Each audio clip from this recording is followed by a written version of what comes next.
Hello, everybody. My name is Brent, and I decided to do this tutorial on those who have made the decision to go to driving school or to obtain their CDL license and becoming a professional CDL driver. I do not want to waste your time. I value your time, and so what I like to do is, as quickly and as proficiently as possible, go ahead and just share with you some experiences that I have come across while going and selecting my actually through the process of selecting going to CDL school.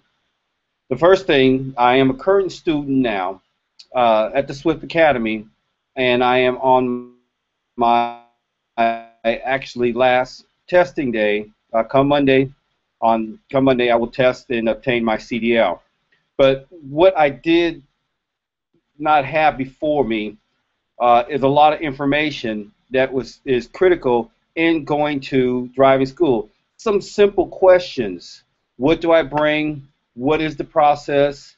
What is my recruiter telling me? What is he not telling me? Not that they're trying to keep information from you, but they talk to so many people and process so many students that there's some things that may not be addressed that you may have questions about.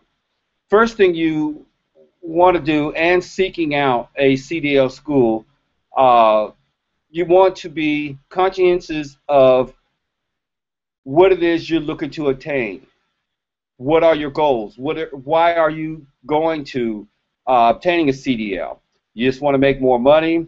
It is you want to change your career. You just want to get on the open highway and drive just to go across America, or whatever your reason is. You want to make sure that you have a purpose and you have that reason. The second thing is you want to find a company that is, throughout any time you're going to work for someone, that is valuable, that has been in business for a while, that has a proven record, that has a safe record and safe reputation out in the industry. You want to do your research. In doing your research, don't just look at how much per mile the drivers are making, how many miles they are getting. That is important, but the main thing you want to do is you want to obtain your CDL first. So first things are first. When I found a school and I applied, the recruiter called back, and the school is Swift. Now, Swift um, is very conscious of keeping their information from getting out there. So it's not, but they're proprietary. So I'm not going to share any of their inside teachings or their lesson plans or their methods. But what I want to share with you, they are one of the largest training academies and one of the largest trucking companies in North America, actually throughout the world. And I believe they have over 22,000 trucks out there. Okay, so you could do your own background. You can go to their website, and there's a number of other companies. But what I needed to know, once I just made the conscious decision that, okay, I'm going to go get my CDL, and I am now enrolled with Swift Training Academy. So what do I bring? What is before me? What are my next steps? How do I get there? When I get there, what's next? How are the classes? How are all these questions? What do I bring? Your recruiter is going to send you some information on how to dress and the courses, weather conditions, and all that. But also, you want to make sure that your transportation needs, your housing needs, and the housing environment. So do your research. If you're going to, Swift sent me to Millington, Tennessee. I got online. I took a look at the area, and I decided whether I wanted to have them provide my transportation or use my personal transportation. This particular school allows you to either one. So I took my personal transportation, and they will, of course, compensate you for the miles for your fuel getting up there. Once I arrived into the hotel, I wanted to make sure that I had the adequate and right what I'm going to dress, what I'm wearing. Um, it's what's this June, and so I did not need my cold weather.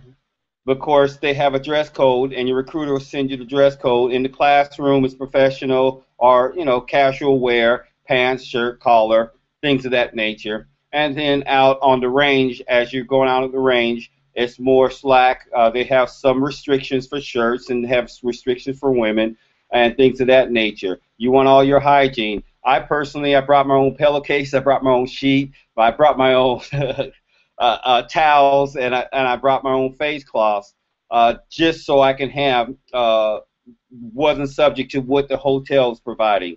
The housing is adequate, yet you got to understand you're stepping into an academy. Now, that's the personal aspects of getting there. Those are my personal things I like to bring with me, but I made sure that I had those just in case I wasn't satisfied with what the hotel provided. They're going to put you in housing, and understand this is an academy, so that academy they're processing a lot of students. Once we arrived there, we went through our orientation, and prior to getting there, we needed already have our CDL permit, already needed to have our DOT medical card, and if you're getting your medical card prior to getting there, make sure this is a big thing because I saw a lot of people had to spend unnecessary money or respend unnecessary funds for your DOT testing. Make sure that it is a proven or an acceptable physician or agency that is providing your DOT that is accepted by the school that you're going to go to. So don't put the cart before the horse. Make sure that it is acceptable. Ask the recruiter or whoever that you're going that is requiring you to have your DOT physical. Make sure that is acceptable. 2, make sure that when you go to test, in your home state, when you take your permit test, that you're testing for the right items, and make sure that you pass those and it is dated and it has a time frame. So you want to make sure that your classes coincide with the length of your permit. You don't want it to expire while you're in school. All right. So those are the simple, basic things there. Bring a pen, bring a pad, a paper. A lot of people didn't have simple things when you're going to a school. You want to make sure that you're taking notes. And I promise you, it is just not. It is not beneficial for you not to take notes. Not that you're an urchin or anything like that. There is a lot of information coming your way. The second thing is they're going to process a lot of students. It's going to be a lot of information in a short period of time. So you are not the first student they have. So you're going to have a lot of questions, and those questions have come before them before. So what I found is that if I just listened, my questions got answered.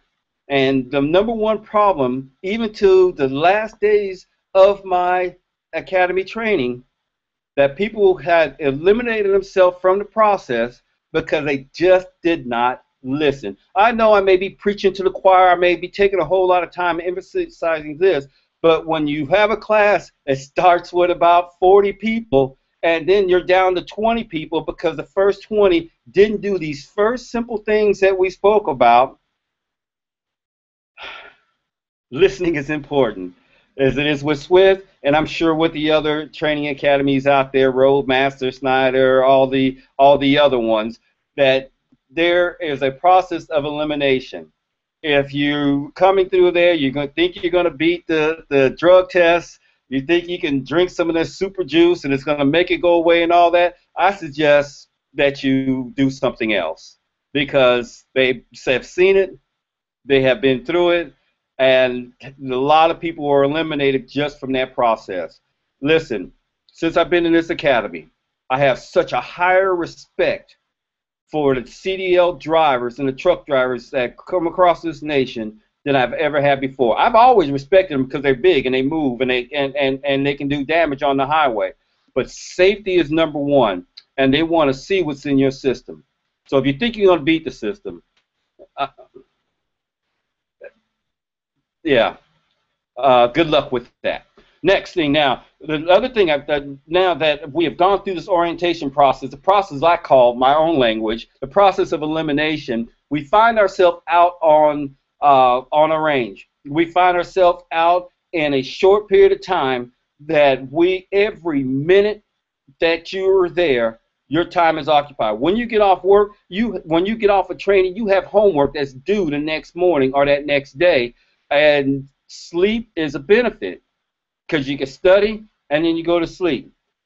You wake up, it's 4 in the morning, 4:30, 4 o'clock in the morning. That transportation is out to take you on that range, and you get out on that range. You're processing information, and every day there's enough information that you're going to need for the next hour to take those steps. So I simply tell you this: it's fast-paced. The suggestion I have for you, whatever your previous experience is with trucking as a trucker rider, my grandfather, my father, my uncle, I've been around trucks all my life. I live next door to a truck stop. I've seen them come and go. I suggest for this short period of time of your training, you just eliminate all that and let your abilities in that truck do all the talking for you. Everybody has war stories. Everybody has some experiences. But until you get behind that wheel and start maneuvering that 80,000-pound piece of equipment, all that is gone to the side. I was pulling some trailers and doing some things, and what I found out out of a year and a half of doing some driving that I needed CDL for but did not have, but I loved the open highway and found out that I needed to get one, I came over. And with it coming out of a year and a half of driving up the interstates, pulling my total length of 60-foot vehicle, I found I could only use about 5% of what I knew out there on that range. There is a whole, so I guess I'm telling you just for this, and I hope it's not too lengthy. Become here teachable. Don't erase everything you know, but set it to the side, and I suggest that you listen to these trainers because it is their purpose, and I love the question they were asked. They asked everybody to raise their hand. How many have come here to be a professional truck driver? Everybody raised their hand. How many here expect this academy to teach you to be a professional truck driver? Everybody raised their hand, and they kindly suggested back to the students, we are here to get you your CDL. The academy objective is to get you your license so you can learn to train to be a professional truck driver. So with that in your mind and that in your head, your attitude coming into it with just these little bit of tidbits should be to set you up to be successful coming in. Recap. Be teachable. Set the things aside that you already know and let them be advantage to you. Number two, take plenty of notes and be attentive and listening to the instructions. And let me tell you why that listening to the instructions are so important. When they tell you to back that truck up, put it in the box, and bring your DOT rear bumper to a certain point, they're telling you that for a reason. When they tell you to take an angle and put it at that angle, they're telling you for a reason, because if you don't listen to what they have told you, it will cost you when you go to take your test. And I watched a gentleman take his final test with the state examiner, and that examiner told him to back that truck straight line back, and put your bumper even with the cones or beyond there, and honk the horn when you were finished. He didn't hear what that instructor told him, and he put his bumper lined up with the wrong cones, honked his horn, and in the state of wonderful Florida, what uses the third-party tester for the state, it cost his fee of $200. was just eliminated because he failed that test. So my friends, this is my first video. I'm going to come back with some more, and I just wanted to tell you, through the orientation, through your mindset of going in and getting yourself set to be a student, you must first be a student because the teacher is there. And there's a saying, the teacher's always been there. It's just, when does the student show up? All right, I don't know how long it's been. I don't know if that's been a help, but the things you want to do is to make sure that you have your documentation. You want to talk to your recruiter, ask the questions. You want to make sure you have enough funds so you can get some groceries and that you can eat and have lunch or bring your lunch. They have refrigerators, they have microwaves, they have, those are the questions you want to ask. Don't be afraid to ask.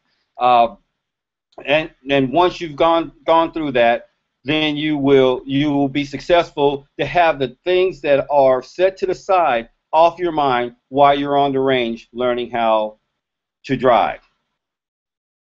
All right. So with that, those are some questions I may have had. If you have some other questions, go ahead and just put it in the comment. I'll try to be more specific. I cannot tell you some of the details of how they train, but what I can do on the next video, I'll talk about, well, I'll talk about some being prepared to take some evaluation tests and the things that you need to do there. But first of all, I can't stress it enough. Come willing to be a student. You're going to be around people from all over the nation, and there's definitely going to be some personality classes, but you have made a conscious decision that you want to change what you're doing in your life and do something different. And in this industry, I believe I have looked, it's one of the few industries in 2014 that are still offering 6 figures and above, depending on where you want to go with this. So you are making a decision to support your family or whatever the needs may be. Don't let another personality stop you from your dreams. So for a short period of time, tolerate a little bit of uncomfortness for the success and the desire that you have set yourself for. I hope this has been a help to you. It's been a plum-clicking pleasure, and I hope to talk to you shortly. God bless. Take charge. Goodbye.